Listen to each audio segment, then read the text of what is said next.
મિત્રો આજે આપણે વાત કરવાના છીએ આંતરજ્ઞાતીય લગ્ન સહાય યોજના, જેમાં 2.5 લાખ રૂપિયા સુધીની સહાય તમને મળવાપાત્ર છે. ઓનલાઈન ફોર્મ કેવી રીતે ભરવું એના વિશે ચર્ચા કરીશું. તે ઉપરાંત કયા કયા ડોક્યુમેન્ટની જરૂર પડશે એના વિશે ચર્ચા કરીશું. યોજનાની રકમમાં અહીં મિત્રો 1.5 લાખ રૂપિયાનો વધારો છે એ સરકાર દ્વારા કરવામાં આવેલો છે. પહેલાં 1 લાખ રૂપિયા મળતી હતી, હવેથી તમને 2.5 લાખ રૂપિયા છે એ સહાય તરીકે આપવામાં આવશે. તો યોજના વિશે સંપૂર્ણ માહિતી આપણે જોવાના છીએ. વિડીયોને પૂરો જોવા વિનંતી. ચાલો શરૂ કરીએ. તો મિત્રો સૌપ્રથમ આપણે વાત કરીશું કે યોજનાનો હેતુ શું છે. તો કે હિન્દુ ધર્મની અનુસૂચિત જાતિની વ્યક્તિ અને હિન્દુ ધર્મની અનુસૂચિત જાતિ સિવાયની કોઈ અન્ય જાતિની વ્યક્તિઓ વચ્ચેના લગ્ન દ્વારા અસ્પૃશ્યતા દૂર કરી સામાજિક સમરસતા લાવવાના ભાગરૂપે ડૉક્ટર સવિતાબેન આંબેડકર આંતરજ્ઞાતીય લગ્ન સહાય યોજના અમલમાં મૂકવામાં આવેલી છે.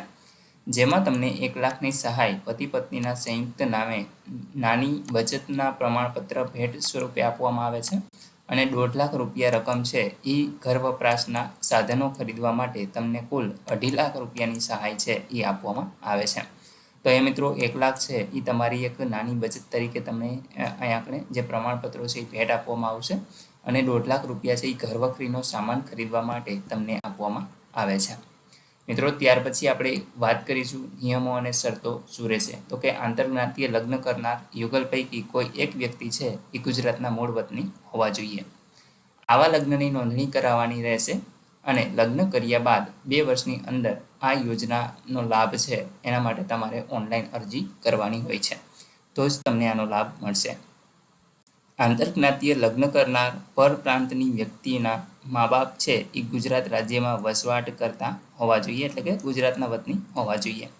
અનુસૂચિત જાતિ સિવાયની બીજી વ્યક્તિ પરપ્રાંતની હોય તો તેમણે જે તે પ્રાંત કે રાજ્યમાં તે અસ્પૃશ્ય ગણાતી નથી અને હિન્દુ ધર્મ પાળે છે તે બાબતનું એક પ્રમાણપત્ર છે એ રજૂ કરવાનું રહેશે. ત્યાર પછી મિત્રો વાત કરીશું વધુર કે વિધવા જેને બાળકો ન હોય તેવી વ્યક્તિ જો પુનઃ લગ્ન કરે તો આ યોજના હેઠળ એમને સહાય છે એ મળવાપાત્ર રહેશે. કોઈ આવક મર્યાદા આ યોજનાની અંદર લાગુ નથી પડતી.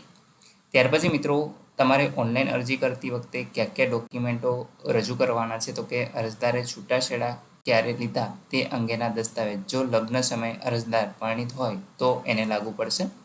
મરણનો દાખલો, લગ્ન સમયે અરજદાર વિધુર અથવા તો વિધવા હોય તો એમને લાગુ પડશે. યુવક અથવા તો યુવતીએ છૂટાછેડા ક્યારે લીધા તે અંગેના દસ્તાવેજ, એટલે કે લગ્ન સમયે યુવક યુવતી પરિણીત હોય તો આ એને લાગુ પડશે. ત્યાર પછી મરણનો દાખલો, લગ્ન સમયે યુવક યુવતી વિધવા હોય તો એમને લાગુ પડશે. એક અરજદારનું આધાર કાર્ડ, અરજદારની જાતિનું પ્રમાણપત્ર, અરજદારનો શાળા છોડ્યાનો એક દાખલો, યુવક યુવતીનું જાતિનું એક પ્રમાણપત્ર છે એ રજૂ કરવાનું રહેશે. ત્યાર પછી શાળા છોડ્યાનો દાખલો, રહેઠાણનો પુરાવો જેમાં વીજળી બિલ, લાયસન્સ, ભાડા કરાર, ચૂંટણી કાર્ડ, રેશન કાર્ડ, આમાંથી કોઈ પણ એક ડોક્યુમેન્ટ છે એ રજૂ કરવાનું રહેશે. ત્યાર પછી લગ્ન નોંધણીનું પ્રમાણપત્ર છે એ પણ તમારે રજૂ કરવાનું રહેશે. ત્યાર પછી બેંક પાસબુકની પ્રથમ પાનાની નકલ અથવા તો કેન્સલ ચેક, બેંક ખાતું છે એ અરજદારના નામનું જ હોવું જોઈએ.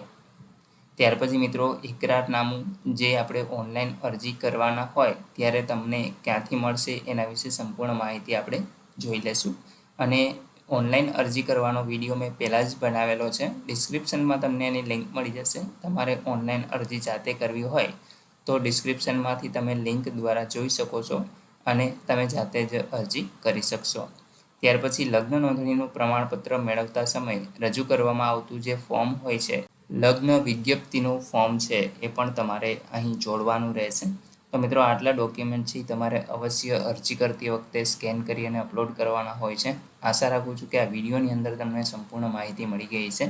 તેમ છતાં પણ કોઈ પ્રશ્ન હોય તો કોમેન્ટ દ્વારા પૂછી શકો છો. વિડીયોને લાઇક કરી દેજો, તમારા મિત્રો સુધી શેર કરજો અને ચેનલને સબસ્ક્રાઈબ કરી લેજો, જેથી આવી કોઈ પણ માહિતી આપ સુધી પહોંચતી રહે. વિડીયો જોવા બદલ આપનો ખૂબ ખૂબ આભાર. મળીએ એક નવા વિડીયો સાથે. ત્યાં સુધી જય હિન્દ.